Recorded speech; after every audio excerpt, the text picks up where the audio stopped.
The billionaire thought everything was fine and he opened her bedroom door. Elias Thorne did not only stroll. Rather, he occupied space in the manner of a conquering general, examining territory that was under control. His apartment, which was hung above Manhattan and was a shining monument to titanium, glass, and stratospheric riches, was quite quiet. The Thorne Industries enterprise that he built flourished. His public persona was a picture of flawless polish. His daughter, Iris, who was 16 years old and was meant to be calmly navigating the waters of a prestigious private school, was silent. Perhaps it was too quiet, but Elias mistaken the absence of sound for tranquility. There was no problem at all. It was a phrase that was engraved on the face of his fine watch, and it was mirrored in the windows that were pristine. There had been a period of time since he had entered Iris's private apartment. Why would he do that? Talk to her, Elias. Really talk was the phrase that carried him along the quiet hallway on a Tuesday evening. Perhaps it was simply an echo of his late wife's voice in his mind, or perhaps it was just a flash of parental responsibility. Her door, which was typically a flawless white color, was slightly ajar. It was not perfume, but rather something more pungent and earthier. Could it be glue? A faint and foreign odor wafted out. A paint? What about sawdust? Anger stung him in the face. Was she secretly engaging in a messy activity without alerting the person in charge of the house? In front of his eyes, the scene of subdued elegance and minimalist. Adolescent that he had anticipated was disintegrating as he pushed the door wide to its fullest extent. His chest tightened up. The selected art and the designer furnishings were no longer an option. The chamber was not a catastrophe. Rather, it was an other universe that had been painstakingly crafted. A large and sophisticated diorama had been created out of the enormous expanse that had been changed. This is not a child's imagination. Rather, it is something that is unsettlingly precise and chillingly accurate. Not a bed, but rather a miniature metropolis served as the focal point of the room. No New York City. It was an exact and horrifying reproduction of the huge corporate campus that Thorne Industries had previously established, complete with the brutalist offices, the groomed gardens, the helipad, and even the security booths. There are minuscule characters dressed in Thorne Industries attire, little trees that have been painstakingly painted, and miniature structures that have been produced using 3D printing technology. This, however, was not a tribute. There was evidence of a crime. Scenarios of catastrophe might be found somewhere. One piece of the structure was painstakingly broken, with small flames painted near the windows and tiny shards of translucent resin that simulated glass blowing outward. Another showed a part of the roof that had fallen, causing the automobiles underneath to be crushed. Near the reproduction of the executive parking garage, there was a tiny person lying on its back, surrounded by even more little, horrifyingly realistic drips of red paint around the area. Within close proximity, there was a small ambulance that had lights flashing with embedded LEDs. While Elias was stumbling, his hand found its way to the doorframe. His gaze traveled in a feverish manner.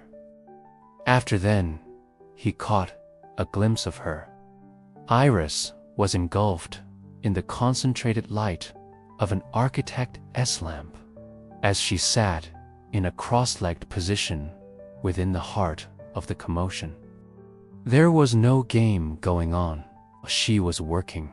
Her fingers, which were soiled with acrylics and glue, carefully positioned a miniature figure next to a reproduction of the bait that was used by the company. Specifically, this figure was dressed in a blue suit, which was his distinctive hue. In addition, it was positioning a small, unremarkable item in close proximity to a ventilation shaft. His body froze in the cold. That was his typical conduct. On Wednesday mornings, he stops for more coffee.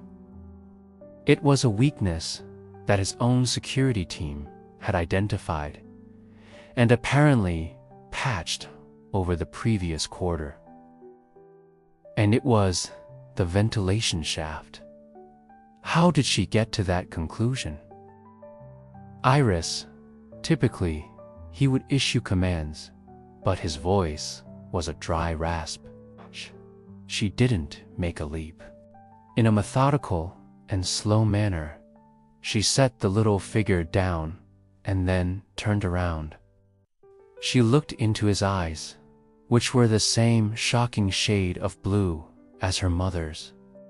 On the other hand, there was neither warmth nor the defiance of a teenager. A terrifying and unsettling clarity all by itself. During the course of her experiment, a scientist happened to notice an unexpected variable. "Father," she said, her tone of voice weak.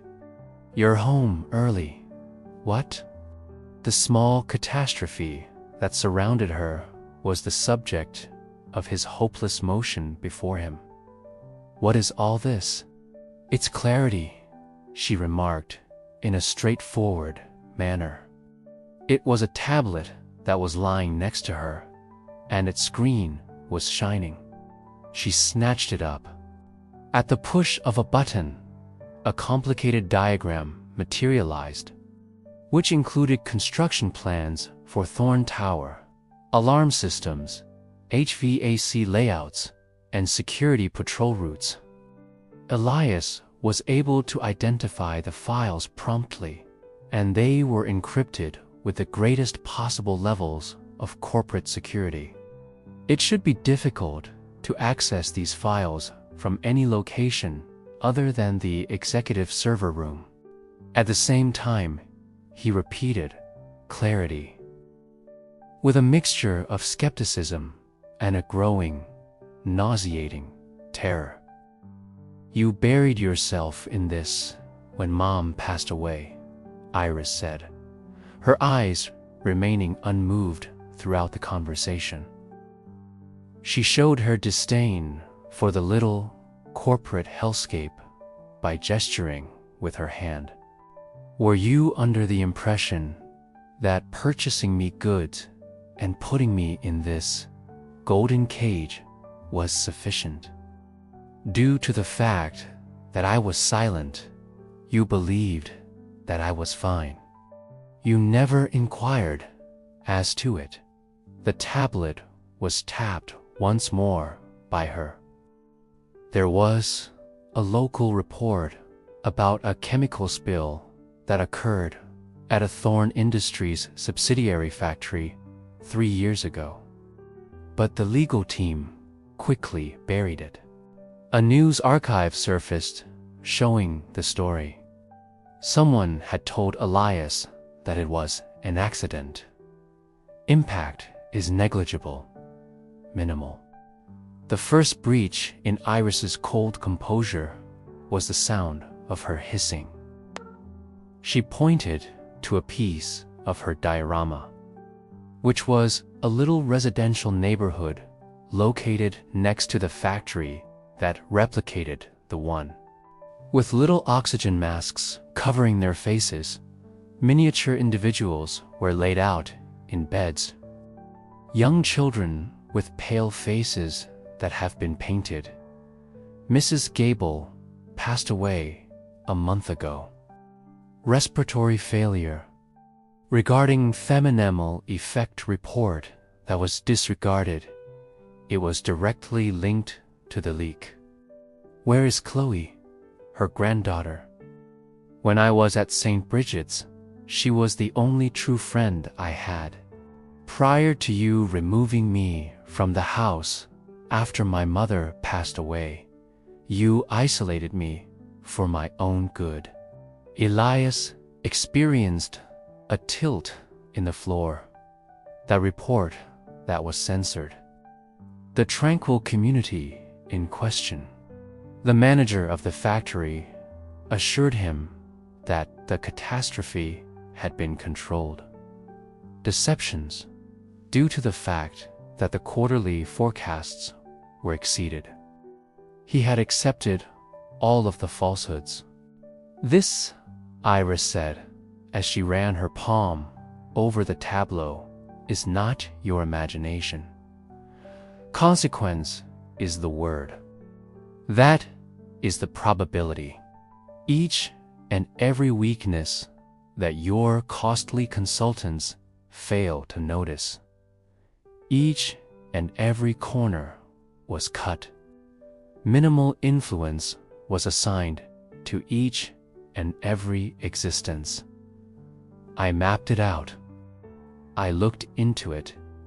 As I saw you put this thing ahead of everything else, I experienced it myself, despite the remembrance of Mom all over me. She took the little figurine dressed in blue that represented him and lifted it up. Father, you had the perception that you were constructing an empire.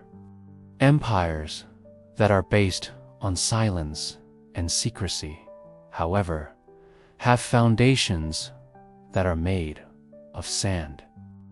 The figure was put in a purposeful manner close to the little package that was located near the ventilation shaft.